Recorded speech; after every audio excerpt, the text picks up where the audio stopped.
Hello and welcome back to part 12 of the Corvette Video Restoration Diary series. In the last episode, got quite a few things done. Have all of the weather stripping. All the weather stripping on the car is fixed and no longer leaking, mainly. All the windows are now adjusted-ish, and the door panels are all put back together. So now in this episode, we're actually going to get to some fun stuff like the radio and adding a subwoofer to that and fixing the horn.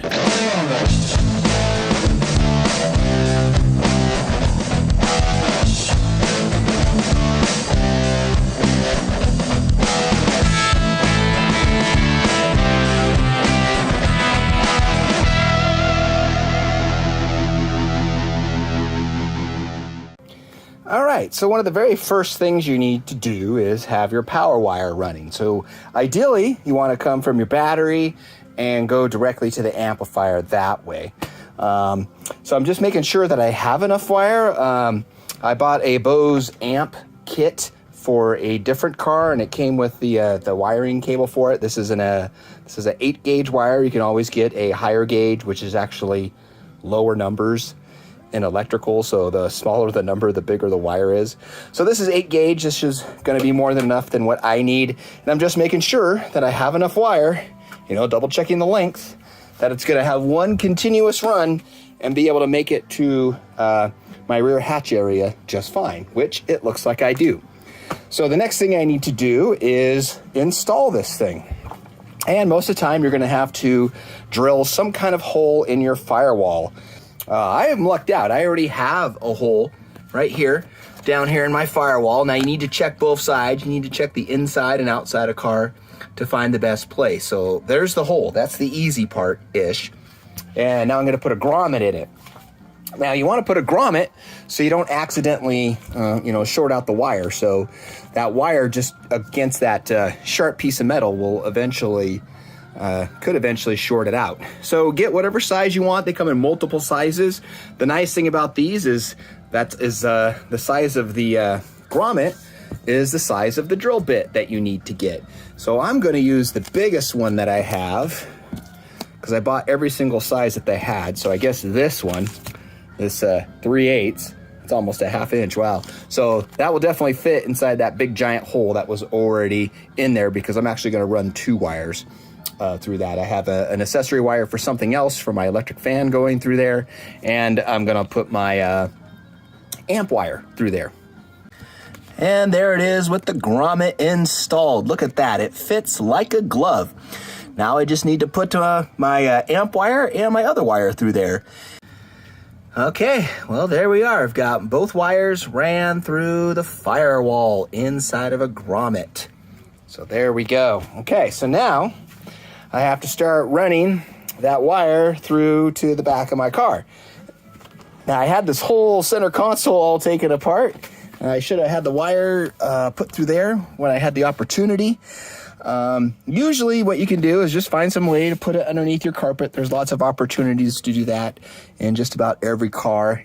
So I just went ahead and ran the battery underneath the seal plate, underneath the door. It was hidden that way, and it was just super easy. I just tucked it underneath there. So that was just the easiest option for me to get it done for now. The wires now run from the battery area all the way to the rear hatch area. Now I need to start hooking stuff up, so let's hook it up to the battery. Okay, so here's my positive battery post. And I'm just gonna take out this. It's just in here held by the rubber, and this is an original one, and it's been all chewed up from probably jumper cables, people being impatient.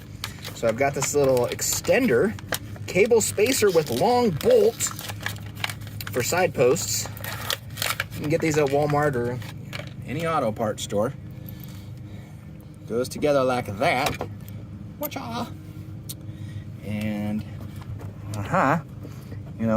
look at that. So now when I screw this back on, I have this long, nice lug sitting out, and I'm gonna put this wire here, my heavy wire, going to this. Now I'm gonna hook it up to the battery the way you're supposed to. Okay, so here it is with the long standoff. I mean, you can see there's just a ton of extra room in here. So it's a good thing this is plastic, or otherwise that would be no bueno. And got the speaker fuse for the amp just temporarily zip tied to right there, so this thing won't fly all around inside of here and short out, because it's got a fuse on it. Okay, so I have my power wire ran. Now I need, well, actually there's 2 more wires. There's another wire I need to run. I need to run an aux wire to it to trigger it on and off, but that's another wire I gotta do. And I also have to tap into the wires for sound. So I need to get to the speakers. The nice thing about this method is I don't have to change my deck, which I don't want to do. Right now I have a cheap deck in this thing, but I'm eventually going to go back to an original deck in there, head unit, because I just like the way the original ones look. Any aftermarket one is just never going to look correct for this era of car. So like my Fiero, for example, I kept the original head unit in there and put a subwoofer in it behind the seat, and it works great. So this is all I need to do. So I'm just going to tap into the existing speakers that are already here and use those inputs. So I need to make sure I get the positive and negative set up correctly on them, and I go into the high inputs of the amp because I don't have low input for it. I have to make sure I have an amp that has high input. So I'm going to take these speaker covers off and get to the speakers. All right, so this is how I've spliced into the speaker wires. So don't give me grief about this. This is actually better than the way I found it. These wires were already spliced together with electrical tape, and one of them was so loose it already fell apart. So at least this is a little bit better. You know, ideally you probably want to solder it and then like heat shrink it or even wrap it up in electrical tape, but this will work okay for now. You don't have to worry about getting the high gauge speaker wire because this is just sending a signal to the amp. So it's just going to send a signal to the amp. It's not going to carry load on it like regular speaker wire. So don't worry about getting heavy gauge. In fact, lighter gauge is your friend because it's easier to hook up and you can hide it easier too. So like I said, I just spliced it into here into the speaker wires. That's not ideal. I really should have remade these ends and all that stuff, but this will work. You'll have all kinds of different stuff depending on your vehicle. All right, so here's another hack way to do this. So here's the speaker on the other side. This is a completely different speaker. So these, I just have the speaker wire looping through the holes that are in the speaker wire, little connectors, and I'm just gonna cheat. Plug it back on. Plug on. So I want to make sure that is not touching the case at all. But yeah, see, that will work too. Now that's a super, super, super hack way to do it. Like I said, this is just a temporary setup, but until I change the carpet out and replace these speakers, I'll probably replace these back speakers with 6x9s at some point. But right now, this is just to get it put together and running. Look at that, I'm even extra safe. I put some tape around the outside. This isn't regular masking tape, this is green painter's tape, so this stuff is super, super sticky. It actually sticks better than electrical tape. It's not plastic, but I just need it to insulate and nothing else really gonna move around inside of there at all. And with the heat, it won't come apart either like electrical tape does. All right, so I've got my high inputs ready to go. I have my main power switch ready to go. I still need 2 more things set up. I need a ground and I need to have a remote wire going. So when I turn the key on and off, the amplifier will turn on and off. Because right now, the amplifier is connected directly to the battery. You obviously don't want it to be on all the time. So the first thing I'm going to do is actually get my ground. That's going to be, I think, super easy. I'm going to go through my old standby of I'm going to hook up to one of the screws on a seat. So that worked perfectly in my Fiero. It's worked perfectly in my Bravada.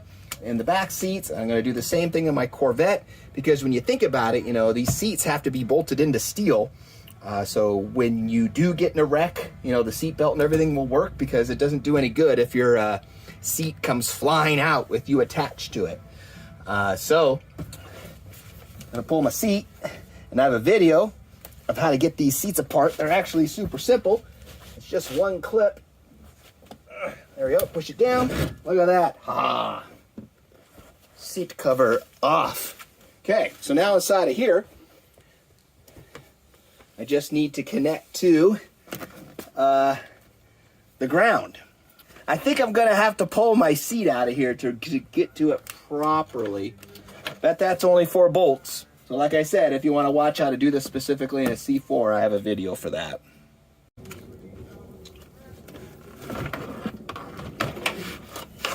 It's out.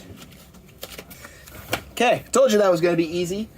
All right, now I'm going to double check and make sure I actually do have ground here. I'm going to get a multimeter.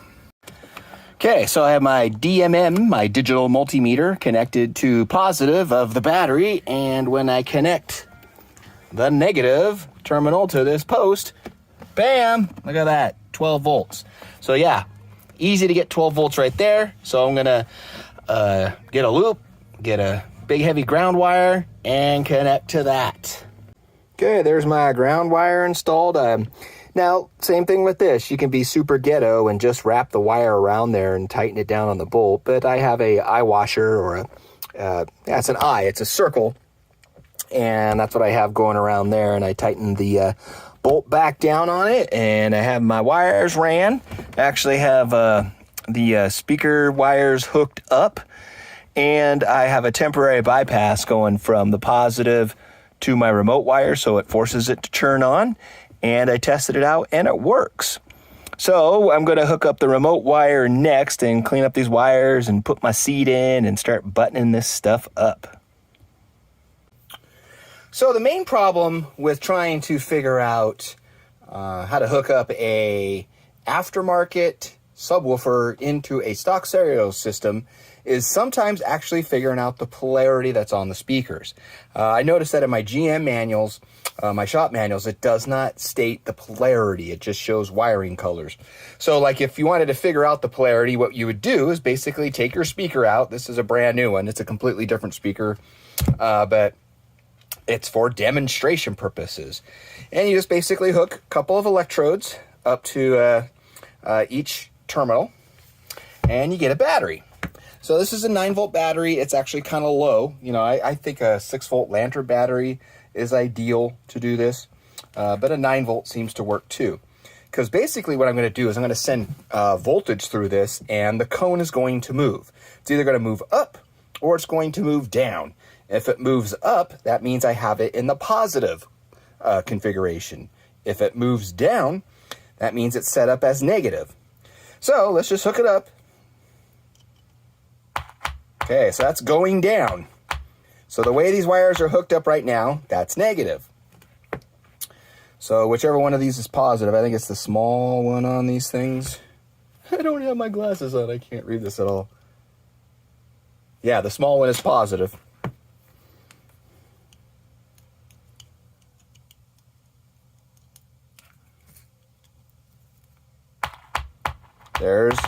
And that's moving up. So you can clearly see it moving up. So this is positive, so I'd follow this wire along, and that's my positive terminal. And then I'd go back and, you know, make sure you keep track of which wires are plugged into what on these terminals, and that would be your positive terminal, whichever one is plugged into here, and then you would mark it, and then you would know. So that's how you test it if the markings are not on your stock speaker. All right, so C4 update. I've been driving around with my subwoofer for a few days, and it actually is okay. It's not that bad. It probably would work a lot better if I had a better deck or head unit in it to give it cleaner signal, but I think that deck was under $20. So someday I'll replace it, I promise. There's little feet that came with this thing, because the big problem I'm having with it now is it's got no traction on the bottom, so it just slips all over the place. So there's these little feet that come with it. I'm pretty sure they're not going to stop it, and they just seem to attach on the outside like that, and there's places to screw them down. So I'm going to try putting the feet on, see if that slows it down, because it's got this little thing on the bottom that, maybe it would slow it down a little bit. But if it doesn't, then I'm going to Probably just attach it to this rug, and maybe I can put a paper clip through there and lash it on so it will keep it from sliding around. So that's my backup plan if the feet by themselves don't do anything. All right, so ghetto installation is done. So I'm silly. Good thing I got all the screws out and looked at them more carefully. The way that these feet mount is like that. It's not my fault. There are no instructions on how to mount these feet in the owner's manual. The owner's manual's not that bad, but it didn't say anything about these feet.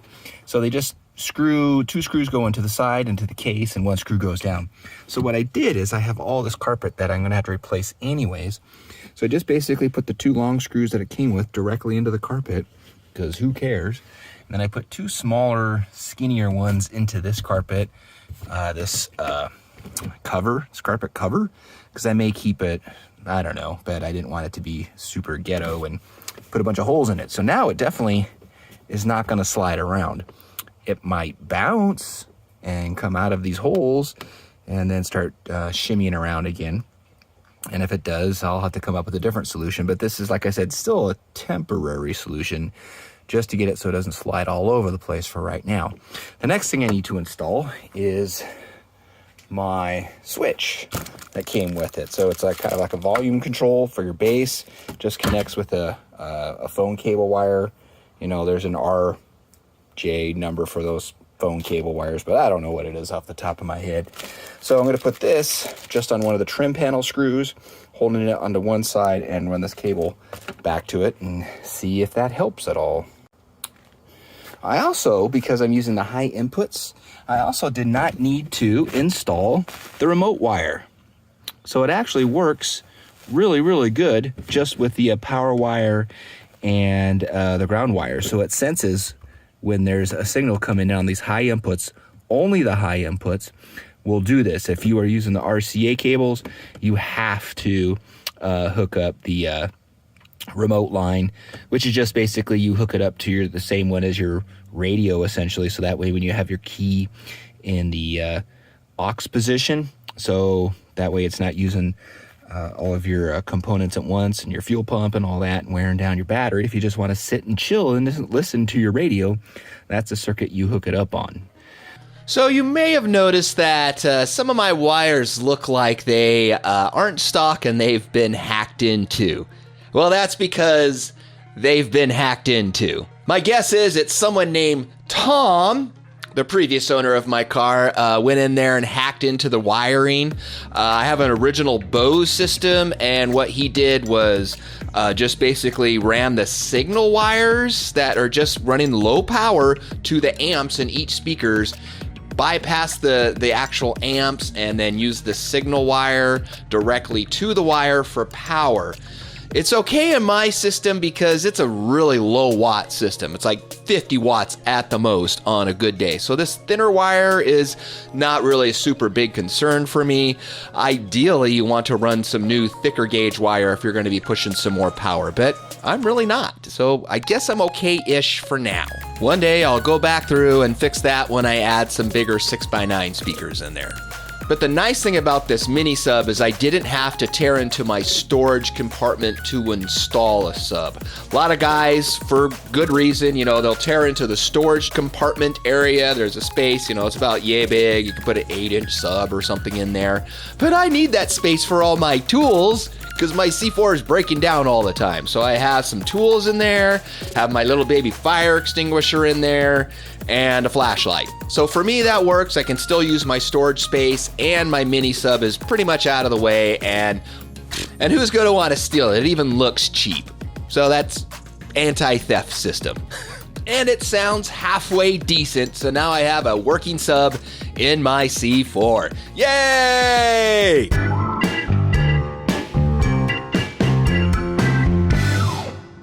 Now that I have the subwoofer hooked up, let's go ahead and try to tackle the horn. So since the list of things are getting shorter on my Corvette to repair on my C4, I'm going to move on to one of the big ones, the horn. The horn is not working.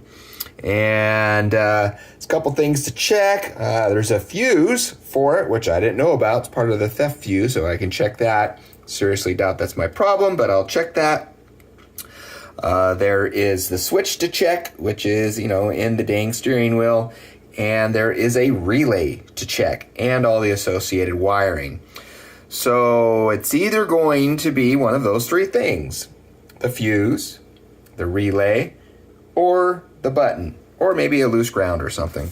So it's got the little diagnosing table in here and what to do, blah, blah, blah. And this is great. I always love this stuff because this is pretty much my go-to with electrical problems. I don't ever try to look on a forum because this is where all the answers are at. It's actually the easiest way to find stuff for electrical stuff. There's not a lot of shortcuts to these things, especially not for diagnosing and fixing. Maybe disassembling, but not fixing. So what I need to do is, one of the things I need to do is check that relay. And this tells you where the relay is at. It's behind the center of the instrument panel in the multi-use center. And I'm pretty sure that's that thing in the middle with the switches and lights and all that stuff in the center console, which, you go look it up, and yeah, that's where the hazard flasher is and some other wacko stuff. And there's my horn relay right there. So I basically need to tear apart the whole dang dash again, all the covers on it, to get that center cover off, which I kind of need to do anyways, because I'm also having a problem with my, when I put the car into first gear at night, it blows the fuse and I lose my lights on the dash. So I need to fix that too, because there's a light in there that's grounding out. So I guess that's what I'm going to look at and tear into that center console. Okay, so it should be inside there. So once again, I have to take all this other stuff apart to get this part off.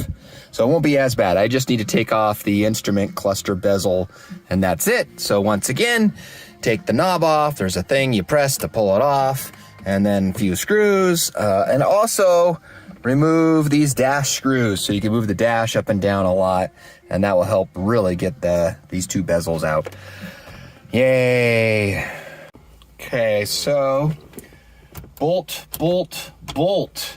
Took those out. There's 7mm bolts, and I think now I just pull on this and this will all come out. Okay, it's all coming out. And there's stuff behind here, and there's flashers and this and that. Yeah, okay. All right, now I gotta unplug this thing somehow. I don't think I've ever taken this all the way out like this before. So I'm sure there's a plug. Yep, there's a plug.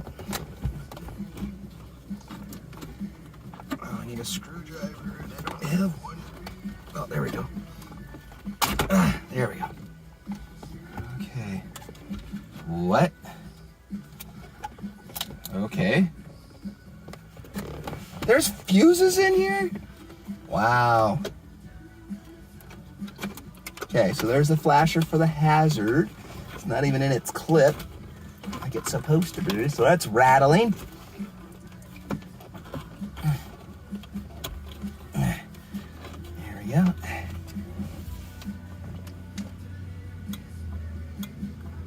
That works. So that's that or that, I don't know. One of those two is my switch for the horn. I've got to figure that out next.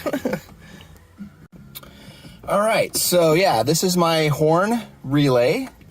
This is my some kind of starter enable relay is what it's called. So there is a 15 amp theft fuse. Here's my theft fuse. It's actually inside of this hole. So I guess if your alarm's going off, you'd have to tear this out to get to it. So I guess if you're trying to steal the car, that would take you a minute. I guess that's why that's hidden. So this is actually going to the horn. Pull this fuse out, and whammo, it's actually blown. Now that's a good and a bad thing. That means that might be all I need to do for my horn. Because maybe the horn switch itself here is good, and the relay is good, and it's just this fuse. Why that fuse is blown, I don't know.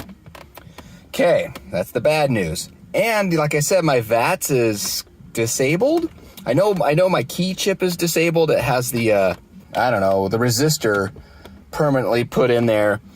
so you don't have to have a VATS key for it. But I don't know how the rest of my VATS system is disabled. I just know it doesn't work. So I'm going to put this fuse in here. Okay, let's press the horn. Oh, that was something. I heard something. Oh, hear that?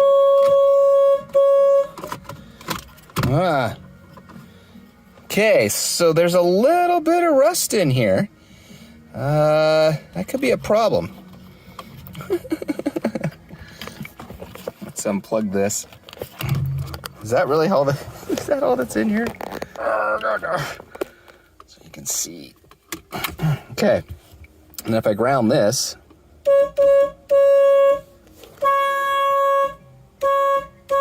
Okay, horn works. I only hear one going off, so the other horn isn't working. But that and my button actually work. I just need to clean all this rust off of here and here. Okay, so that's all I needed to do was replace that fuse. Now let's see if the car will start with the VATS fuse in there. Yes, okay. Somehow my VATS is disabled. I still don't know how, but there we go. Anyways, that's all I had to do was replace that fuse. I'll have to get the other note going, but that's a simple problem. Okay, let's put some Scotch-Brite on this bad boy and this, and see if that fixes my ground problem with my horn. I talked about the VATS before in a previous episode. Let's just rehash this really quickly once again. There are two different security systems in a car, in the C4. So you have the theft deterrent system. That's the one here that you see flashing on the screen. I got a lot of bright light in here, but that's what that is. The security light is the theft deterrent system that is connected to the doors. So the way that's supposed to work is inside of here, inside of lock cylinder, there is an electrical connection. That's when you turn the key, it actually sends a signal to the computer and it says, hey, Jer, he unlocked the door, do not start honking the horn. So if you open this door without unlocking the key properly, the thing will start honking at you. That's what the theft deterrent system does. This light flashing indicates that the theft deterrent system is armed. And if I open the door without unlocking it, it's gonna start honking. That's what that fuse in there does. It's for the theft deterrent system. It is not for the VATS. The VATS is the key with the pellet, the resistor pellet, and that is going to over to here to behind here. Your ECM is back here, and also your VATS module is in there. And also you have another VATS piece in here, and that is the starter enable relay. VATS is a completely different system than this light flashing. They don't even talk to each other. One could be going off and the other one does not care. All right, let's get back to the horn.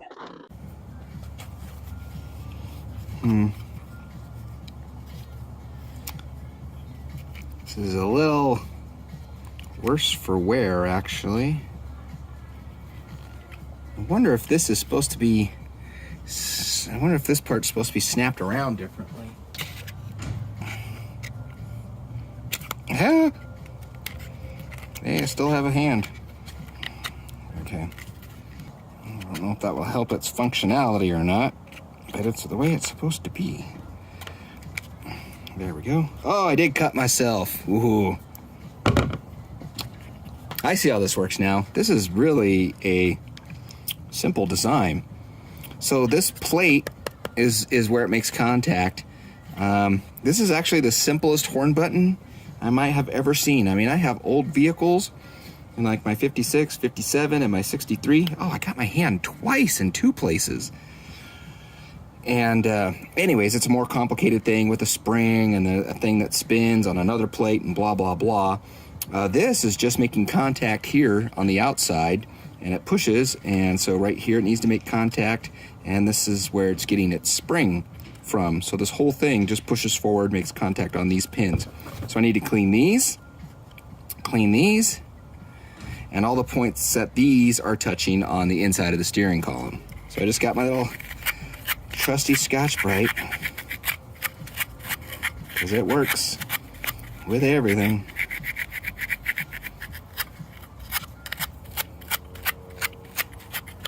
You just basically get it way cleaner than that.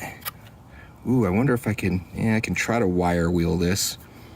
It'd be hard without hitting all this. I don't know. Anyways, I'm gonna sit here and fiddle with it for a while. Okay, come to think of it, you know, the wires coming in right here, and these two places are making the contact. So I don't think these need to be cleaned at all.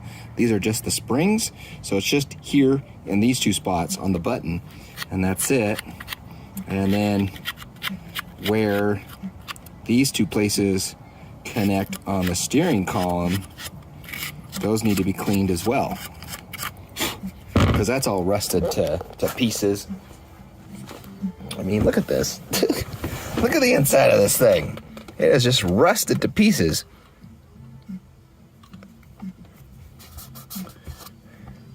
Interesting. So it's just getting ground.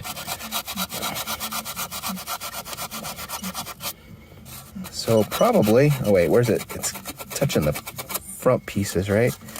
So I need to just make sure where it's coming into contact is nice and clean.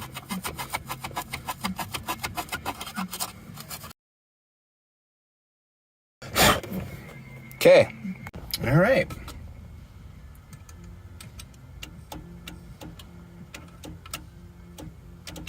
Now it's not honking at all?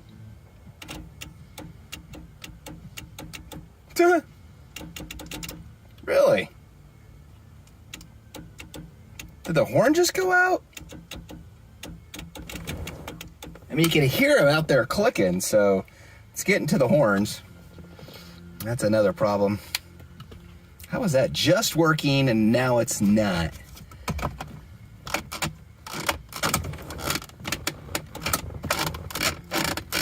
Okay, that's working. Oh, there we go. Works much better when it's snapped on properly. Okay.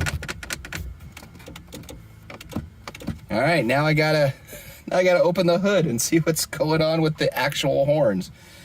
Oh man, it was just working. Is it a voltage issue?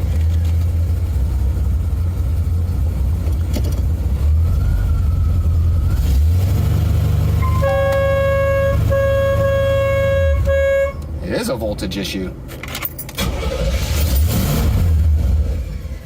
What is going on here?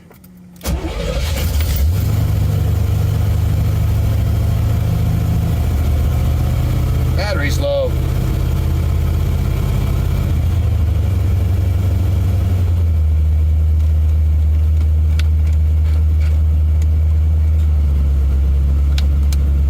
Or not. What in the world?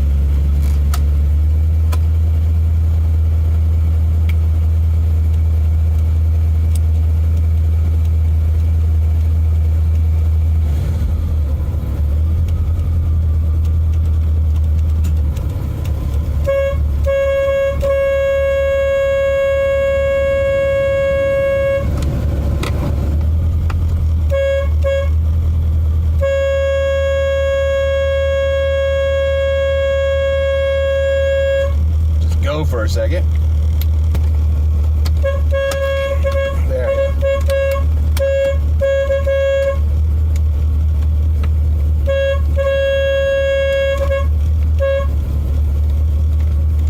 So that could be a problem later on if this button is all jacked up, because I need to replace the leather around here, and this button's pretty. Maybe it'll be okay. Well, that's that. Let's go look at the horn and see what's going on with those bad boys. All right, so this is the horn that's working. It's nice and cool. This is the horn that's not working. I put my hand on it, and it is actually physically very warm, so definitely something wrong internally there. So I'm going to pull it out. Well, the horn ended up being shorted. I actually took the horn out, connected it to another battery externally, and that thing just sparked. So it was shorted directly inside of the horn. And that's why the thing was getting hot and blowing fuses. So it needs to be replaced. In fact, I have the horn right here. It's hanging on my wall. This is out of my C4. So right now on my car, I just have the one working horn. So it sounds kind of wimpy because it's kind of the higher note, because like, hink, it sounds kind of like an import car. Oh well, I'll go back and fix that later. At least it's a horn. I just need to add another one later. The only problem that I've been having with it is on hot days, the horn button, where the horn is on your center steering wheel, actually gets hot and it kind of settles down. And sometimes the horn will actually just randomly start honking continuously, which is a bad thing. So I'm still in the process of adjusting that as well. One day, probably I'll replace that center horn button as well, and that will fix that problem. But for now, horn is worked and fixing. Yay! Well, that's everything that I wanted to show you in this episode of the Corvette Video Restoration Diary series.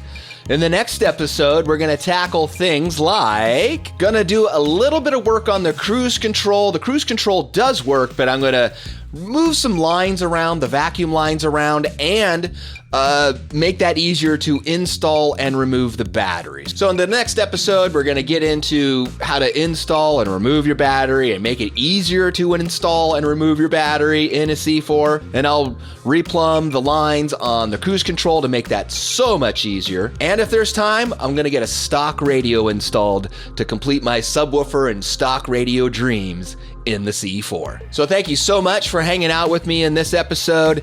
If you haven't had a chance yet, go ahead and hit the subscribe button. If you have any feedback or questions for me, just leave those in the comments below. Believe me, I'm listening. I'm slowly getting better at this whole YouTube thing. So thank you so much for hanging out with me on the Corvette adventure thus far. Have a fantastic day and happy C4ing.